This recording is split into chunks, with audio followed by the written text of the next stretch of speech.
All right. Well, thanks for coming back to another episode of the Bigfoot Society podcast. I've got Josh with me tonight, and I'm going to go ahead and have Josh introduce himself. We're kind of acquaintances on Instagram, but I'd love you to go ahead and introduce who you are. And I can tell that you've got a North American Bigfoot Center shirt on. So it's obviously you're into the Squatch. So go ahead and let the listeners know all about that too. Sure, yeah. So my name's Josh. I'm from Georgia, and Okay. I've been into Bigfoot since I was like 8 years old. I found a library book in my private Christian school library that was on Oh, Bigfoot man. and Loch Ness Monster, and I went, Oh, boy. Yeah. nobody told me that this was an option for cool things that you could look into. And so I Yep. read it and I went, this is amazing. Yeah, I was kind of iffy on the Loch Ness Monster, but Mhm. after seeing it had images, screenshots of the Patterson Gimlin film, Oh, and cool.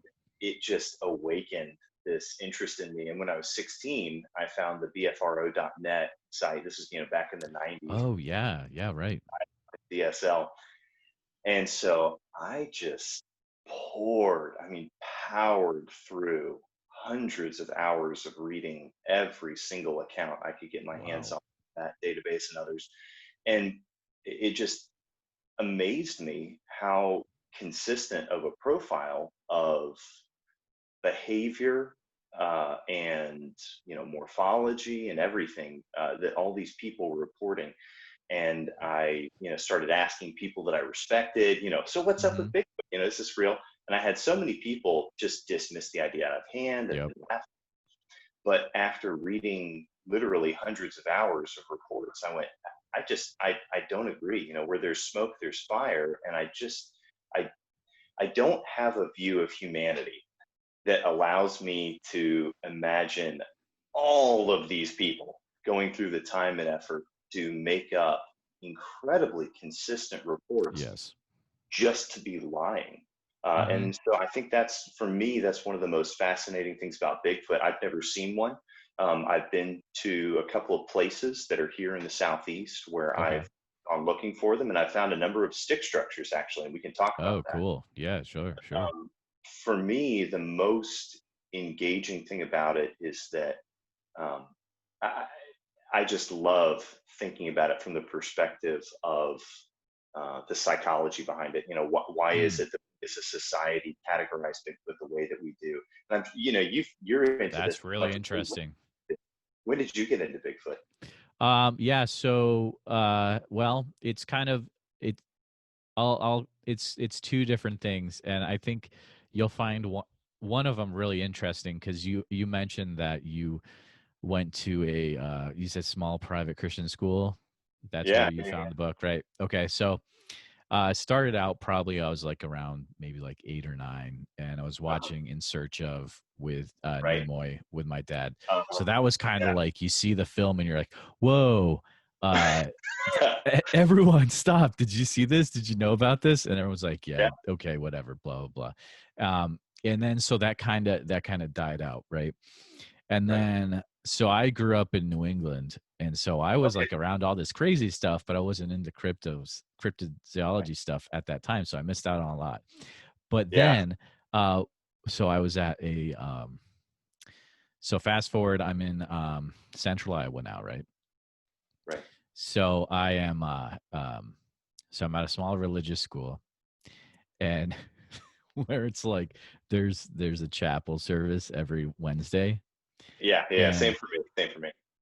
I don't know how I need to get the guy on the podcast. So this guy comes in who's a really cool dude. I can't think of his name right now, Yeah, but he's a Christian into dinosaurs, but also into cryptozoology, and right. he goes off about, so you're like barely awake as a college like sophomore or whatever. In the background you're like, just get me out of here, I want to get through this. Sure. And like all of a sudden this guy is talking about like, and I went to Papua New Guinea, and here's the pterodactyls flying around with bioluminescence, and everyone's like, huh, really? And then he's like talking about, Bioluminescent pterodactyls in Papua New Guinea. That's new for me. yes, I got to. yes. but that's really cool because it can tie into like cryptids like the Van Meter Visitor in Iowa, where it's like kind of like a pterodactyl type creature, where it was like a Yeah. light that shot out of its head. I don't know if you heard about that one, but that's No. a really fun one in Iowa. Anyways, so that was for me was kind of like a, like Yeah. that. That was 15 years ago, so it's been a while.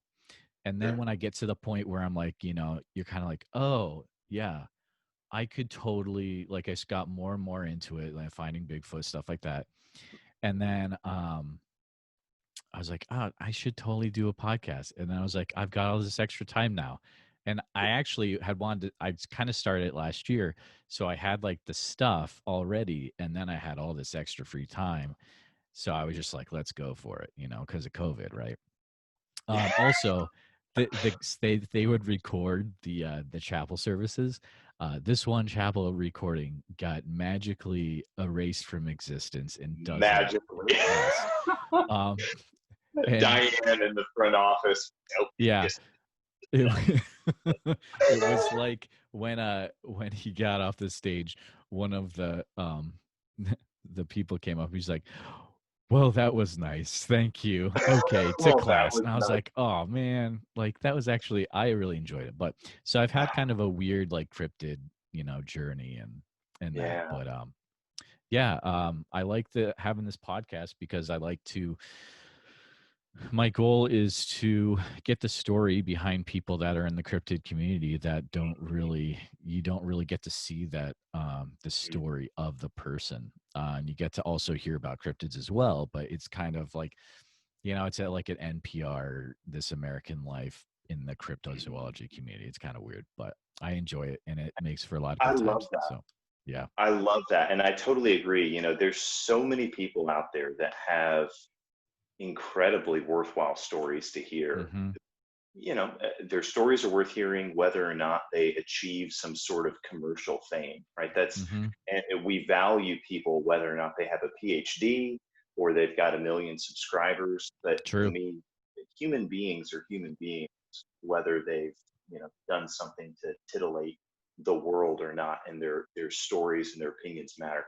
Now, don't get me wrong. I ran into a guy who told me that he got abducted by the police and tortured in the basement. And the Oh whole time man. I was talking to him, and I was like, I really do believe you've got some trauma and some mental health Yeah. problems. So, I'm Yeah. not the kind of person that believes everything that they hear, but at the same time, I've had experiences I've had supernatural experiences. I've Okay. had prophetic experiences when I was 18, and Oh I wow. was a good little Presbyterian kid who was Okay. raised in a Presbyterian So church. that's So interesting. So Presbyterian church, but like prophetic experiences, you said. That's very yeah, interesting. so and again, and I'll go into that a little bit. I'll Mm-hmm. tell you about Okay. it. But to me, that's one of the reasons why I take Bigfoot and other supernatural paranormal experiences that people have seriously, and I'm open-minded to it. Mm-hmm. Because in reality, if people talk about, in my community, they talk about being a Bible believing Christian. Right. And if you Yep. believe in the Bible, what you believe in is that we are in an interdimensional, multi-millennial, intergalactic war, and that Sure. Yeah. demonic, angelic beings have created hybrid entities with humans on Earth. That's what you believe. At least to me, that's the only responsible reading of that Genesis passage. And there are I was people gonna who say you are alluding to Genesis 6:8, correct? I am, yeah. And Yeah. so I've actually gone in there and I've studied the Hebrew, Oh, and okay. I actually wrote a paper about the continued lineage of the Anakim in the Oh, region of wow. and everything. I handed it in to my professor, and he read it and he went, "Yeah, this is really good. I agree. This is great stuff." It never really occurred to me to read all of those passages about Hmm. Goliath and all of the other giants as really kind of a pastoral message to the people who's Okay. saying, God is trying to reinforce to them, look, I'm aware of what you're up against, and I'm with you. You are not alone in this cosmic supernatural fight. And so if you try to diminish the supernaturalness of the passage in order to try to tame what the Bible's saying, you are really kind of trying to steal the thunder from the force of the passage, and you're trying to water down this message of God being with and for his people. So I'm not trying to do God any favors and tell him that it's not as weird as he tells me it is. Go ahead. Now, I was going to say, to me, the most interesting part of that passage is that when it talks about the sons of God mating with the daughters of man, that phrase, sons of God, is Benecha Elohim in the Hebrew. There's no other place anywhere in the Old Testament where that does not obviously and explicitly mean the angels of the heavenly realm. So people who try to smudge that and say the Bible doesn't really talk about angelic hybridization, I think it's irresponsible. It's an irresponsible view. So that's my metaphysic right there. So. That is, I like it. That's some crazy stuff. So let's break it down for, let's say you have a person that's listening to this and they're like, holy mackerel, what is he talking about? I don't even know what Genesis is. And he's talking about this 6 and the 8 and the annex and what's going on. So how would you take something like that and what does that tie into like cryptids or cryptozoology? What are you kind of talking about there? So for me, one of the reasons why I took that passage really seriously and I looked into this whole hybridization lineage, because it's not a singular phenomenon. It's talking about a range of time where this general phenomenon was occurring. And I find it very interesting that everything from the Epic of Gilgamesh through pretty much every other major world religion that's got creation mythos that mythos that tie that far back will incorporate things like the flood and human hybrid. Pretty much all of them. Wow. Things like Humbaba in the Epic of Gilgamesh and Gilgamesh and Enkidu. Enkidu is this hairy man that Gilgamesh runs around with who has superhuman strength. Really? That's new for me. That's pretty cool though. I like that. And so obviously all of these major world religions are pointing backwards to a similar set of phenomena. I believe that Jesus is real and the Bible's worth trusting, and so I'm gonna put my piton in the Bible, but that doesn't mean that Ravi Zacharias is a Christian who I really like. He says, if you can make fun of any major world religion, you've missed the boat, because they've got something that they got really, really right, and in many ways probably better than Christianity got right historically. So having a disrespectful attitude towards other sets of creation myths and other world religions is myopic. And again, that's interesting. Trying to do your religion and do your God a favor that your God doesn't need, right? If you can't interact respectfully with the history of all these other things, you're wasting time. So, I agree with you on that. That's interesting. So the Anakim are the descendants of a specific set of interactions between these angels and humans in the region around basically the Fertile Crescent, around like Israel, Iran, Iraq, around Middle there. East, and we've at least right, and they continue to show up throughout, and these are huge guys that are 8-9 feet tall. Oh wow. At first I looked at all that and I went, well, Bigfoot's huge, right? So maybe Bigfoot is a descendant of these guys. But the more I looked into it, the more I realized I really don't think that's what they're talking about. And so I kind of backed up and went, well, how can these guys fit into a paradigm of humanity that the Bible talks about? And for me, really, you kind of have to put that down and step back for a bit and look at just the scientific research that's been going on, especially for the last 2 decades, where we've been able to extract all this DNA from and bones from the Iberian Peninsula around Spain and everything, where we've got Homo heidelbergensis and Neanderthalensis DNA, and we've shown hybridization events with between humans and these other hominids. And I actually reached out to Jeff Meldrum and chatted with him online a little bit about this. Okay. It was great. You know, he's a very conservative guy. Yeah, you know, he's a Mormon, exactly.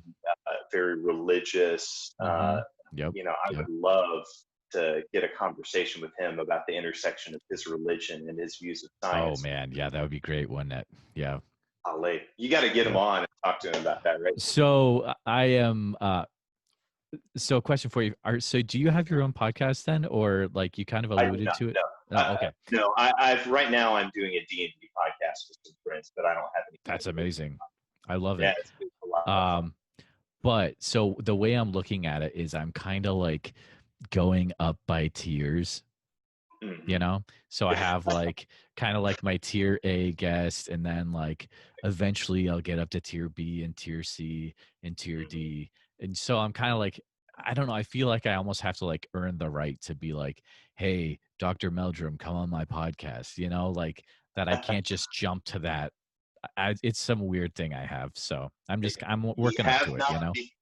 Ye have not because ye asked not, you know. Well, but that's true, actually. Yeah. Yeah. It's probably shrewd to have some good episodes behind you. Exactly. Yeah. But anyway, so you know, setting aside all this crazy Nephilim stuff and looking at the hard science behind what it means to be in the genus Homo,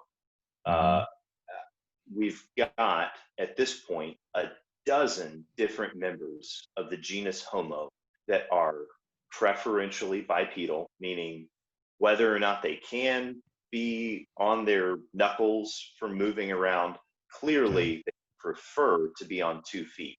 And Jeff Meldrum, a lot of this comes back to him. He's written some incredible papers, and I've spent quite a few hours digging and chipping and clawing my way through the technical terminology of his papers and everything. But at the end of the day, you know, he and a lot of others have done some incredible work to show the morphological transition in the feet, the legs, the hips, the whole body, between what it means to be a chimpanzee and what it means to be us. You know, we've got this fused metatarsal in the middle of our foot that gives us an arch. And so when you look at all this science, clearly what it means to be human is not just a cut and dry matter. And I think that's really threatening for a lot of Christians. I think a lot of Christians look at this whole Sasquatch issue and they are kind of dragging in the decades, century old debate of the missing link, right? And so they use this kind of religious dogmatic initial reaction to try to protect their beliefs and protect their world, and they push it away. But I really don't think you need to. I think that what it means to be human is still a very sacred and very spiritual thing. And, you know, I've got friends who claim to have done mind speak with Bigfoots, right? Wow. Yeah. Sure that they're wrong. That's a totally like, that's a whole conversation in itself, like mind speak with Sasquatch. That's very interesting. That's down in Georgia, those friends, or the friend that I have who is I'll leave her name out of it just because that's fine. Explicitly asked her if it's okay. Yes. You know, and this is what's interesting is a lot of what she says also syncs up with what Melba Ketchum says about how these things are spiritual. You know, they're not animals. They've got language, they've got a spiritual worldview, not a religious, but a spiritual worldview. And you know, my friend talks about how they have a very different relationship with the material world than us, that their Hmm. kind of afterlife experience is very different than ours. That's very interesting to think about. I've never contemplated that before. That would be a totally new conversation there, like so, their afterlife. let's hover here for a minute, right? Yeah, yeah, What yeah, about totally. orbs, right? So, what do you think about orbs, these light orbs, these light spheres? Oh, okay, so this is here's the weird thing. So when I interview different people, Mm, you definitely start to see similarities in the stories, and you can almost guess there's going to be an orb talked about coming up, and it's like every time. And right? I've said this in other episodes. um One of my favorite stories so far is the Rick Rellis episode I've had, where he's talking about being in Backbone State Park in Northeast Iowa. Yeah, And I love this because he's like, they're in the park and they're looking ahead and they see a few orbs and they're like, those orbs are fantastic. And then they hear something behind them, and there's a squatch in the middle of the trail almost controlling the orbs, which totally blew right. my mind because I've never heard a story like that. And like, that's one of the most favorite stories I've had that's come out of this podcast so far. But yeah, definitely that comes up all the time. The whole orb, there's a connection there for real. Right, and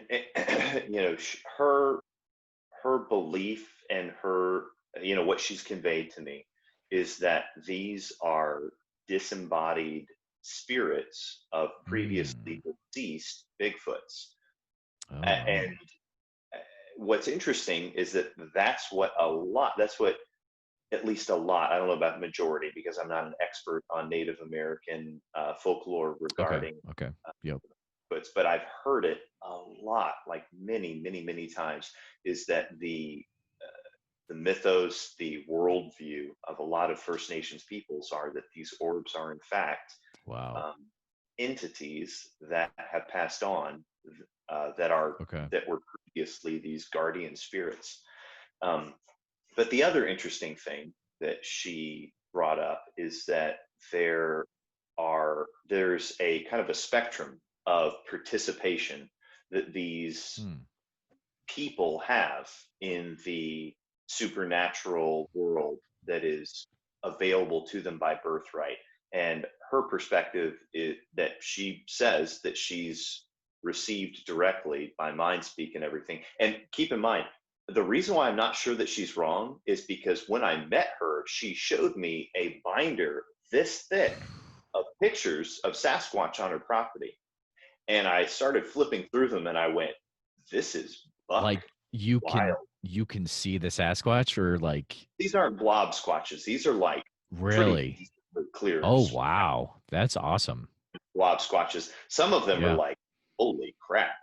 Either this woman Wow. has dedicated a tremendous amount of time and effort to Mm-hmm. putting her husband in a mask in the woods and taking pictures, or this is Oh real. yeah. I've gone and I've Right. gone and stayed with her, and I've spent Okay. time around her, and I have not seen any sign of mental illness or Sure. deceitfulness in her. She's an Sure. incredibly kind and wholesome and honest person, and so that's what's so wild is that for me, again, I've got ADD, so I apologize, I'm jumping through You're topics good. like You're good. slide, but um, I've had prophetic experiences that I did not really see coming or ask for, Hmm. and I have been in locations where people have done Wicca and have invoked a lot of spirits and gotten the place good and churned up and have Right. seen objects fly across the room. I've Oh seen boy. physically affected by demonic entities. I've been in the presence of them, and this is not like, I feel weirded out. Like, eh, I could tell you with the certainty with which I'm either in the room with a gorilla or not, that I Mm-hmm. was in the room with demonic entities. So, Well, I believe you 100%, because if you look at different things that happen in the New Testament, I mean, that stuff is real, yes, and you got to be aware of it. And like, man, you got to be careful, like, messing around with stuff, because like that stuff is real. People don't understand. This isn't just movie stuff. Like, this is real life. and it can affect Yeah. you and your family, you know, like it's legit. Yeah. Yeah. The only difference between me and people who pursue a much more new agey and or explicitly Wiccan path Mm-hmm. is this belief about the nature of the entities that they're interacting with. You know, they and I have the same level of certainty that these entities exist. I don't believe that it's wise to bargain with them and that they No. are purely benevolent. And I've seen evidence of that. Mm-hmm. When I was exorcising a building with a friend, two friends, when we got to the very end of the building and we had corralled everything out to the end, he got physically affected by this demon. And suddenly, all of his hearing was almost completely gone. He said it was like someone Wow. took cotton swabs and mixed it with Mm-hmm. wax and Yep. jammed it down his ear canals. And he was fully nauseated. And so he was Oof. double.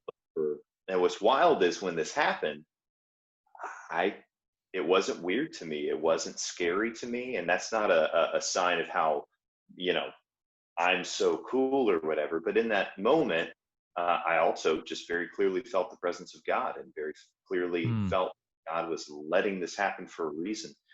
And so all That's of very these interesting. natural experiences that I've had have only confirmed to me that the God that I believe in is real and is near me and everything. And I've asked myself that question a few times. When I met this friend uh, who lives a few hours away, also in the southeast, and I stayed with her Okay. and everything. When I met her and I talked to her for a while, and then I went to stay with her. When I went to stay with her, she said, "Yeah, when I first met you, I saw this gold aura around you. You've got a Oh very boy. strong Yeah. aura." And so I Oh was like, wow. well, I mean, Wow. I can believe that, without being egotistical or anything. I've bumped up against the supernatural a lot of times. And so Mm-hmm. part of me wonders if that isn't part of why I haven't had more success in the Sasquatch area. It's just kind of one of those weird ideas Okay. that Yeah, I can are in see the how back of you're my head. tying it together. Yeah, definitely. Right. Because I know a lot Man. of Wow. people who say that they run into them and then suddenly they see them more and more and more and more. And the skeptic, the cynic would say, oh, well, sure, if you're going to lie once, you're going to lie a whole bunch of times. But to me, that makes complete sense. Once you've seen one, you've kind of broken through the shell, right? And the gig is up. There's no problem with them letting you see them more, right? Okay, so I wanna touch on something. So you think that so once you see one, then your eyes are gonna be it's kind of like when you get a car and then you notice that car everywhere else. You think it's kind of like, you know what I'm talking about? Like, oh, look at all those Volvos. Well, because I own a Volvo now. Or do you To a think they're certain opening your eyes to themselves? I don't know. Could go a different To a few different certain degree, ways. I think that to a certain degree, if these things are capable of a certain level of supernatural connection, call it quantum connection Hmm. to the world around us that we don't have, then it makes sense that once you have seen them once, you are no longer in the category of human beings that need to be prevented from seeing them. And again, Oh. I'm probably just going to reference what my friend told me a million times in this interview because she's got much more concrete and interesting opinions about this stuff than me. I say opinion not in a condescending or demeaning way, Right, but exactly. this Yeah. is what she's told me. Um, her statements have been that these things have rules that they uh, generally abide by. Now, there are clans of them that do not. There are clans of them that are, the equivalent of evil or bad. They're the minority, uh, I can be on board with that. Yeah. right? Which Yeah. makes sense because you've Yep. got so many accounts of Mm-hmm. children and injured adults being Yes.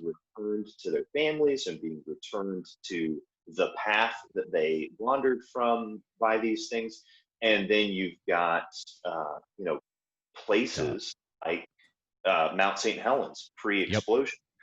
No Native American guide would take a white person up there. They would say, you're crazy. The vegetarian cannibals live up there. We don't go up there. So yeah. I think that if these things are real, and I do believe that they're real, I'm utterly convinced on the evidence of Jeff Meldrum alone, this whole metatarsal ridge thing, that there is a bipedal creature in North America that is leaving prints that clearly lack a mid-tarsal arch, that clearly exhibit mid-tarsal flexion, meaning that that joint in our hand right here in the center that flexes and the foot is fused. You can see the pressure ridge of sand that's being pushed up by the front half of the foot being in contact with the ground when the back half of the foot lifts up and the foot pushes back. And you can see that pressure ridge in muddy footprints that have been petrified that are 1 in 200,000 years old in Africa from other hominids. So it's not like this is, selectively interpreting sparse and narrow data, right? This is pretty much ubiquitous across the footprints that we have of Sasquatch. It's true of all of these extremely ancient footprints that we have that are petrified. Clearly, this is a scientifically verifiable morphological trait in a pre-Homo sapien hominid. So there's something out there making them, right? There's something out there making it. Yeah. It's not just a random bunch of dudes traveling around the US with fake feet. There's no way. Yeah. Right. Yep. And you've got so many people with firsthand accounts of direct mind speak who don't show any other sign of mental illness anywhere in their life, don't show any other sign of a lack of integrity or a lack of trustworthiness. These are people with PhDs, people who are professional law enforcement, exactly, both county, state, federal level. So for me to dismiss all of that out of hand because it's weird, I really can't do that, because when I was 18, I showed up at a prophetic equipping conference at a church that I did some research on, and I went, the people here seem to be cool. They're not doing the whole Benny Hinn thing where they take off their jacket and slap people with it, and it's clearly just a cluster of sensationalism and deceitfulness, in my opinion. I haven't heard that name for years. Yeah, it's been a long time. Have you seen his walking it back speech that he gave on his show, where he basically said, I'm not going to do that anymore? Oh, really? Oh, okay. I'll have to look into that. That's very interesting. It is. It's a great thing to listen to. Okay. But anyway, so I showed up at this conference, and I pull out my pen and my notepad because I'm a Presbyterian, and what you're used to is being preached at for an hour at a time and downloading intellectual information about God. Right. And so I show up, and they say, "Okay, put away your pen and pencil. There's no method here. Method is witchcraft, and that's not what we're doing. This is just you talking to God. So let's all get up and find somebody and talk to them and say, hey, God, if you want to say anything to this person through me, go for it. I'm available." Right? And that's a little more glib, a little more succinct than they said it, but that's the force of it. So it's kind of similar to like speaking in tongues with Pentecostal in a way, or? Yeah, so that's the other thing. Yeah. I show up at this, and I'll make this really quick. I show up at the church. I'm standing in the back of the church, and at the end of the service, they say, "Okay, everybody stand up and hold hands." So all 100 people in the church hold hands. Okay. And at one point, somebody says, "Lord, if there's anybody who needs to pray in a tongue or prophesy or receive any spiritual gift, let them, whatever." And when they said that, I started feeling this something in the pit of my stomach. And they kept, they were praying about like the president of the United States or something by the time this happened. But it started when they prayed about that. And suddenly I felt, it was like when you take one of those hand pumps and you crank it and you can hear the water coming up. Gotcha. Yep. That sympathetic, that sound wave getting shorter and shorter. I could tell something was about to come out of my mouth. And I went, okay, I'm in church. So, okay, all right, I'll let this out. And I just started, boom, full speed, speaking in this other language that I had tried to fake speaking in a tongue before, because I had heard other people say, oh yeah, I could pray in a tongue. And they went, right. Yeah, that's the thing, right?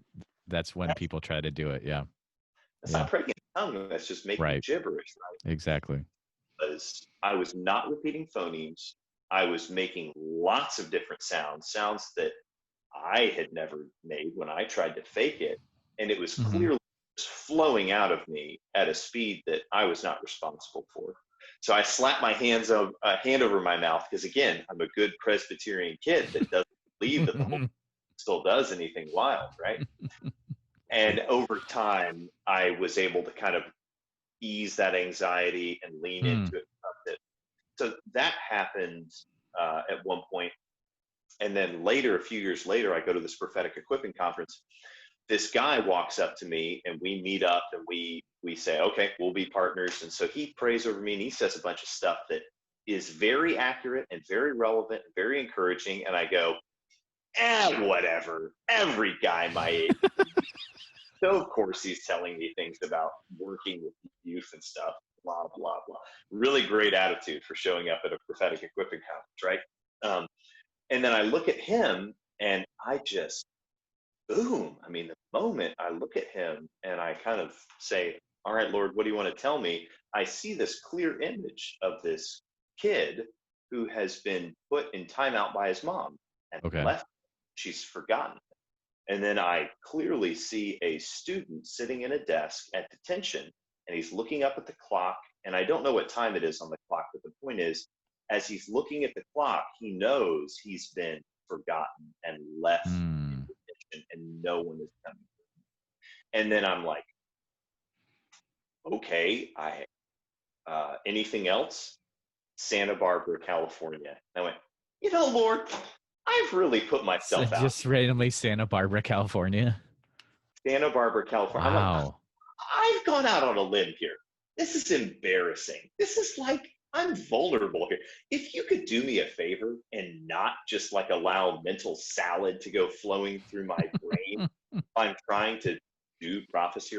And I immediately knew that I just needed to tell him what I heard. So I told him. And when I said Santa Barbara, California, he literally stumbled backwards a little bit. Yeah. And I saw kind of the blood begin to drain from his face. And I should point out to you, this guy had a thick cowboy mustache, plaid shirt, belt buckle, Wrangler jeans, cowboy boots. Everything about this man screamed Texas. So if I'm going to come up with any kind of human level connection, it's going to be San Antonio. To try to, it's Santa Barbara, California. It's got nothing to do with anything about this man. So he stumbles backwards, and I said, does that mean anything to you? And he goes, I spent years in prison in Santa Barbara, California. I've got to go. Weird. And he turns around and runs away. No way. Okay, bye. Dude. Okay. And that happened 5 more times, where I had that weekend in the space of the next 72 hours, where I stopped and I looked at a person and I said, Lord, what do you want me to tell them?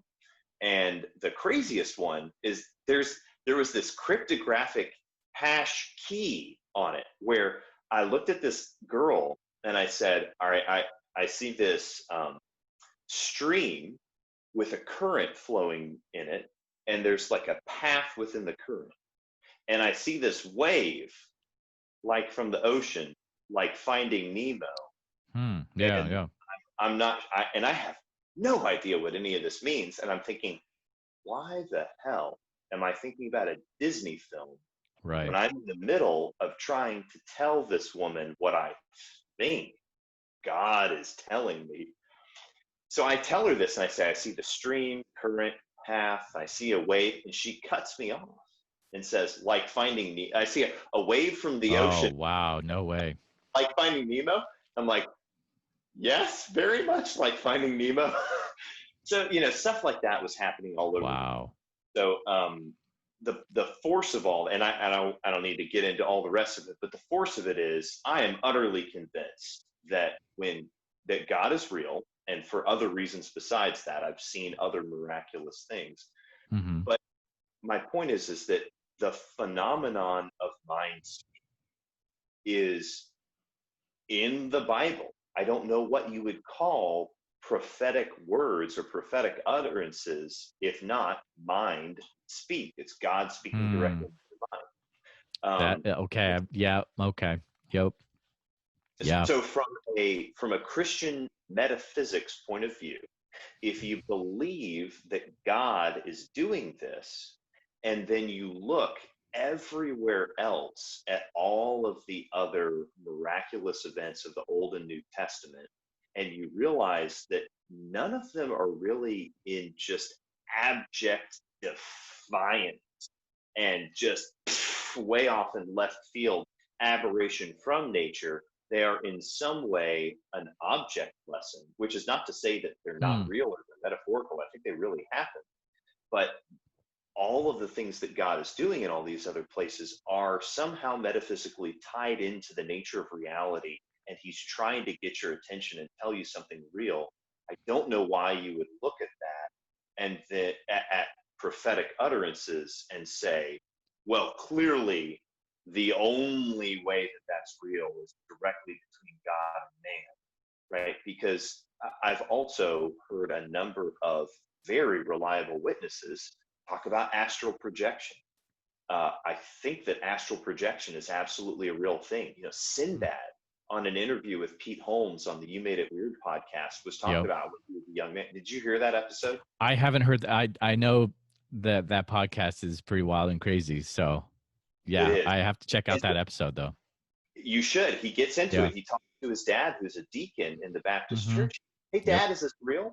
And his dad goes, "Oh, that's real. You don't want to mess with it, but it's real." Wow. Well, he messed with it, and he projected to his parents' house and saw them at the table and saw a particular package and saw them open the package and take a particular object out of it. And so he calls up his parents afterwards and says, "Are you guys sitting at the table? Did you just open a FedEx package? Did you just take this out of the package?" And the dad goes, "Yeah, all of those things are accurate. Why?" He goes, "Oh crap." You know. So that was Pete Holmes or Sinbad that did that? That was Sinbad. That was Sinbad. Oh wow. Oh wow. Okay. Yeah. That after he did that a few times, some entity grabbed a hold of him and was holding on to him, and he freaked out and was terrified. And he said, opened up a connection there. Exactly. He said, "Oh Lord Jesus, get me out of this, and I'll never do it again." Yeah, no thanks. Yeah. Never did it again. But what's wild is I have two other friends who I know personally, one of whom has astral projected a number of times and has had that experience with seeing shadow entities, extra dimensional entities in the room with him. It was terrifying. Oh wow. Yeah. Guy's got no mental health problems. He's not a liar. He's a man of utter and absolute integrity. He always plays a paladin in D&D. Of course he would. Yeah, that's awesome. And I have another friend who's found stick structures on his property and around the area. I live along the Savannah River. Okay. And I have both found stick structures around the Savannah River. And he was telling me about how his dad, nobody taught him to do this. Nobody led him. He could just astral project, just doing it. And he was doing it through his 20s and 30s and 40s. And when he was a little bit older, he said that one time he just went a lot farther than he had ever gone before. And he said it was terrifying because he suddenly realized, I'm not 100% sure that if I go any further, I'll be able to find my way back to my body. And so he never did it again. And this guy was a Christian. You know, this is a guy who's dabbling in witchcraft or Wicca or, you know, new agey kind of methods or anything. I think it's just the fabric of reality and what it means to be a human being and to be tapped into the metaphysical world around us is a lot weirder than most modern American, Christian or not, would. It is. Yeah, it's because we're so distracted by the phone, the TV, whatever. We totally don't see any of that stuff going on. We don't even think to look up and notice. And yeah, I mean, myself personally, like I'm very, very careful about what I, associate with, just because, as you said, like the Sinbad, he opened up that door, and then he had to deal with the, maybe things coming into his life, things coming home. But that's a personal thing for me, right? That's just something that I've decided for myself. But yeah, it's crazy the stuff that's out there if you open your eyes, right? It's nuts. And so many people that I have heard who talk about the mind speak aspect, once they open that door, there's a very high likelihood that they're going to talk about Sasquatch as teachers, as Really? guardians and protectors. And my friend has had multiple instances where she has been protected by the Sasquatch people Oh, that wow. live either near her or portal in and everything. That's the other thing. So let me just kind of pivot from her for a second. I was Hmm. speaking to a guy named Bob at a Bigfoot conference. This man has been a sheriff most A of his guy life. named Bob at a Bigfoot conference. It's not Bob Gimlin, Yeah, is it? I'm that's just kidding. Okay. but I talked to this guy for a long time, long Okay. enough to get a very good sense of him, very good sense of his character. Clearly, the man doesn't have screws loose or anything. And Hmm. he was talking to me about how he and a number of other people had been doing these regular expeditions into an area where there was a lot of activity. One of Wow. the guys walked into a portal because he was walking along and suddenly And it's no just one boom, he's else in in it. the group, he's just gone. Wow. No one else Oh, in the group can see jeez. this guy, and he's 6 to 8 to 10 feet away from the other people. It's not like he's obscured by brush. The brush was not 8, 10 feet high. There wasn't anything to obscure him. And he said, I couldn't see anybody else in the group either. And clearly, I was in a different place. I was not Whoa. seeing the same woods that I had been seeing. So I froze. I backed up in a straight line, and then everybody could see him again. So Really? I don't know what that is other than some sort of portal, some sort of fold in time and space. And I can't tell you how many people have talked about this whole portal thing, right? So the idea that Sasquatch can portal, can teleport, can whatever, um, as a Christian who believes in the supernatural, who believes in Hmm. angels, who believes that Philip, when he was walking to Macedonia, suddenly was in Macedonia, which was like on the other side of Asia Minor or whatever. Exactly. Yep. There's just no way you don't get you don't get drowsy and suddenly walk 500 miles. Yeah. That just doesn't so the idea that someone who is even very religiously conservative needs to have a problem with the supernatural aspect of Bigfoot. That's one of the things, that's one of the burrs under my saddle is, guys, if you're going to believe in God and angels and demons and everything, let's get weird, man. Let's roll Yeah. up our Wow. sleeves. That's interesting. That is very interesting. Let's know what Um, I'm saying. yeah. So I can tell, obviously, you're a very intellectual guy. So I had a question for you. Let's say, uh, well, what are like the top 5 or top 3 Bigfoot type books that you recommend when, let's say, someone comes up to you like, hey, what do I read? I can tell you've read a lot. Yeah, that's a good question. I would say that this is a really short read. Hmm. Jeff Meldrum's paper that he submitted to peer review and was published by the Smithsonian Institute on the Okay. Patterson Gimlin Trackway is a fantastic paper to read. Hmm. That one he geared specifically to be a more accessible to non PhDs because like I said, I had to crack open Wikipedia and look for a Right. number of definitions, but for the most part, it's pretty readable and it will give you a very, very clear scientifically grounded argument for why and how people who are intellectually and scientifically rigorous believe that these are real creatures. Tom Powell's book was really great. I loved it. Really, really loved his book. I'm trying to think. I've read so many, and I wasn't anticipating that question. So,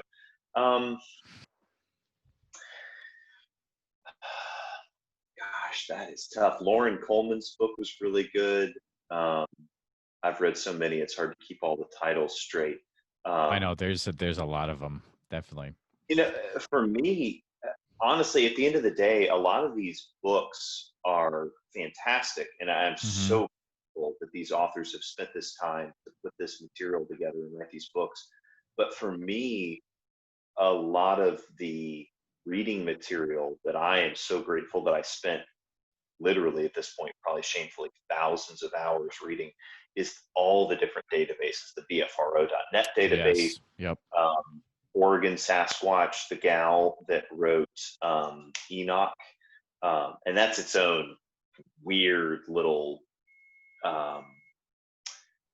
rabbit trail of its own. But she's got a database, and I've read through the entire contents of about a handful of databases. Oh wow! In order to try to really soak up as much direct, at the highest volume, most direct narrative experience of the common person. What does it mean for your average person to bump into a Sasquatch? Because let's face it, most of the people are hearing or they're hearing whack, or they're hearing the sort of howl or screech. Most people aren't seeing it. But to me, you know, I went up to Mount Pisgah National Forest recently, and I asked 3 different people, have you seen any Sasquatch around here? All 3 of them told me, I haven't seen one, but I've seen evidence of them. One guy who was the owner of the property told me of a creek on a ridge behind the place where we were staying, where he regularly finds footprints this big in the sand. Then the young man who his family had moved into one of this guy owns a handful of properties along the valley. This kid was telling me about how he moved in and he was alone at the house. The power goes out, which is kind of coincidental. Yeah. But he heard this scream coming from up the valley. And he said, the first thing that my brain told me was, you have never heard this before. This is nothing like anything you've ever heard before. And it was so powerful and loud.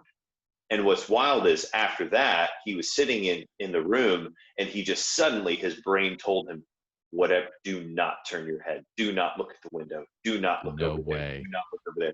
So I think that one of these things walked up to the building and looked in, because they had only been in there for a couple of days. And it was basically going, okay, who just moved into my valley? Sure.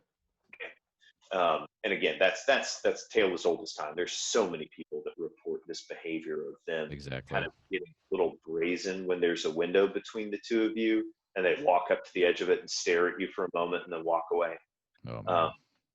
Anyway, so the volume for me of accounts that I've read outweighs even these books that I've read. But again, I would definitely recommend Tom Powell's book. You know, he's somebody who, like me, is very, very steeped in the scientific. Well, for him, he's steeped in the scientific tradition, right? Whereas I would say that I'm probably more steeped in the religious tradition. But both of us have this community around us telling us, "Oh no, you can't respect yourself, expect to be respected by others." Exactly. Which, you know, there's just some oppositional defiant part of me, like Tom, that goes, I'm going to think I should take it seriously.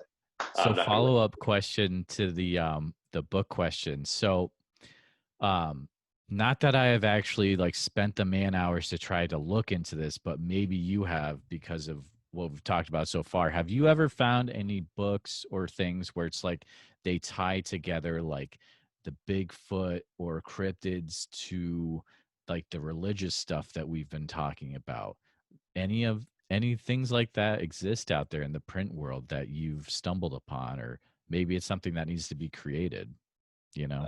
I found a gentleman who wrote a book that is very difficult to get your hands on because it's out of print, where he tried to go through the Bible and basically say places where they're talking about weird things having to do with giants, they're really talking about Bigfoot.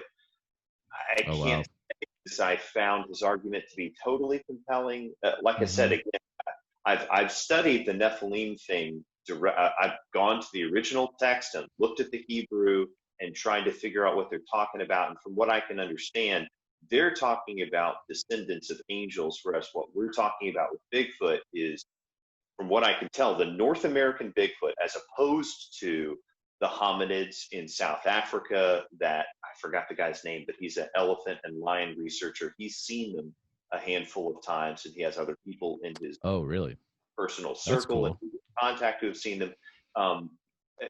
So that's the crazy thing, right? Is there's hominids in South Africa, there's hominids in Indonesia, there's hominids in the Southeastern Asian Peninsula. There's so many accounts of GIs coming back from Vietnam. The rock like apes. one account that a rock ape. I read one account of a helicopter pilot who talked about coming over a ridge, and there's just this 6 foot tall ape man in the top of the tree in full view, clearly doing the chimp thing of a physical display where it's just rocking the tree back and forth, trying to scare off a helicopter. And then you've got them all up and down Eurasia. And again, what's wild is clearly there is this distinct subspecies in Eurasia that is not Sasquatch in North America, or I think the same thing or a similar thing in North America is what's down in South Africa, because in South Africa, those things get up to above 7 feet tall. And we're talking about the same genetic set of the same set of genes that allowed a descendant of apes to bulk up to a size that is able to cope with the swing in temperature. And again, for me, that's one of the most mind-blowing things, that people poo-poo the idea of Bigfoot. And you go, do you know what a dire beaver is? It's a beaver the size of a Volkswagen. Right. People forget that stuff used to be super big. Right. I don't know why people Every, and when I say every, I mean every species of mammal that we know of has a branch of its zoological tree that optimized to overcome seriously frigid conditions. And so they got big, because that's the only thing nature can do, right? The bigger you are, it shifts the ratio. As you get bigger, your surface area to volume ratio shifts, and suddenly you've got way more volume than surface area, which means you're not losing as much of your general metabolic work that you've done to warm up your body out your skin. And so you're able to regulate your body temperature. That's why everything gets huge when the poles shift and the ice age happens, is you've got to get big or die. So of course, they're, scientifically speaking, in order to say there's no such thing as a hominid that weighs 800 pounds, and that's an absurd idea, that's a foolish statement to make. It's a scientifically, empirically stupid thing to say. The only question is, are they still around, right? And it boggles my mind that people get squirmed about the idea that they're not still around. So let me ask you that. You've been into this for a long time. Why do you think that there is not a type specimen of Bigfoot that we have? And can I grab my charger? That is tough. Yeah. Go ahead. Let me grab my charger. I'll be right back. So I would say, actually, I'll wait for you to get back. But I can still hear you. Oh, you can. Oh, you're good. You're good. So I've heard a few different things about this. Sometimes, well, you've got the things where bones in the woods decompose pretty quickly in certain environments. You've also got people that think that other Bigfoots will take care of the ones that have passed away in a way. But yeah, no, that's a really good, it reminds me of like the story with the Mount St. Helens explosion. And, supposedly people saw the Sasquatch get taken away by the helicopters. But That's right, in yeah, the net. Yeah. And yeah. on trucks and stuff. I've heard those too. Yeah. Yeah, but no, that's one of the really good questions that people throw out is like where the bodies. Well, and again, I've heard, and this is where you get into this is where it meets the road, right? People say, okay, you take this seriously, great. Where's the body? And then Mm-hmm. what do you believe in? Some sort of government conspiracy? And again, that's one of those statements that I'm not trying to be ugly to people who have said that to other people, but there's a certain amount of intellectual bullying, a certain amount of condescension in that statement. But we are absolutely aware of a number of different concerted, broad attempts that the United States government has made to suppress certain bits of information.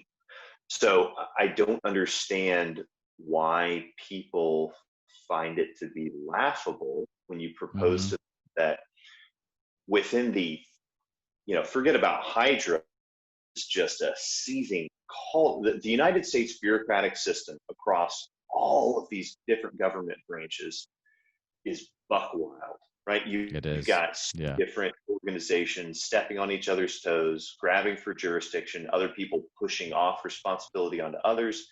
From what I can tell, it doesn't take a top-down, unilateral, ubiquitous effort to pull off this Bigfoot conspiracy. All you need Mm-hmm. is what the Bigfoot community already gives the United States government, which is a set of people generating questionable material so that you can just kind of laugh it off if anything real ever does show up. And then you just send people to scoop up the bodies and you just get, a little old Jewish couple watched a Bigfoot get struck and mortally wounded by a semi truck. Oh wow. And they gave their full report. They walked over to the thing. They looked at it. They saw its face, its hands, its feet. It wasn't a bear. They knew what they were looking at, and they went, "This is it. This is it, and it's finally going to come out." So they ran home and they watched the news, and nothing came on the news that Wow. day or the next, That's crazy. not locally, not nationally. And they said that the people that showed up that kind of took over were very much just squashing the event, squashing Not things. surprising. Yeah. Yeah. So that Not sort of surprising. event, that's the level of conspiracy that we're talking about. It's Mm-hmm. not necessarily full on men in black UFO stuff. It's just anybody in any department who has a Bigfoot body on their hands knows that this is going to be a nightmare for them if this Yes. gets any bigger, goes any farther. Exactly. That's the message that's been broadcast, and you can't deny that, right? Nobody, whether they believe in the phenomenon or not, if you're just responsible and you've read into it and looked into it, clearly that is a ubiquitous psychological pressure on people who work for the government, is that they don't want to deal with it. And so I think that's why the issue has stayed quiet, honestly. That's a very interesting take on it. I agree with that. Believe it or not, we have gone crazy through the time. This has been an amazing episode. I love talking to you. What is it that real quick, what is it that you do? I've been trying to figure out what Yeah. is it? So I'm a software engineer. Okay, I was gonna guess. I was like, this has got to be a computer guy because I'm a software engineer too, and I'm like, I'm just getting a real software Yeah. analytic dude guy, and this is Right. So that's awesome. I Data, love it. right? Very cool. Very cool. Again, you asked Yeah. what books have you read? Books, raw data, Yeah. Bigfoot True. data. True. Yeah. Yeah. Um. At this time, well, actually, so before we transition to the last part, um, is there any so you know how on podcasts they hey, guys, plug yourself. Sure. Anything can people catch up with you in any ways, like if they're interested in content you're creating or anything like that? Go ahead, Yeah, if you yeah. got anything. If you look me up, I'm Jay Suich, Jsuich, pretty much everywhere, Facebook and Instagram, whatever. And Okay. if you want, if you want to see me play D&D with some other fellow philosophy college buddies, you Yeah. can check out the Starfall Collective. Excuse me, we're on Twitch and YouTube Oh, uh, cool. and Reddit. Okay, so That's what. Starfall Collective. Okay, yeah, I'll definitely check that out and put it in the show notes. That's awesome. Um, so at this time, we have definitely a Bigfoot Society After Dark that's going to happen. And I have been thinking about this as we're going along. I'm like, he's going to bust out some crazy story because he's already busting out some stuff that is way crazier than anything else. So I'm excited for it. But so just so the listeners know, if this is your number one episode, which would be a great number one episode, um, if you go to patreon.com/Bigfoot Society, you can help support our podcast for $5 a month, but you also get access to, we do an after show podcast where the guest will share a scary story or some cool story, some creepy, whatever. It's kind of like you're around the campfire.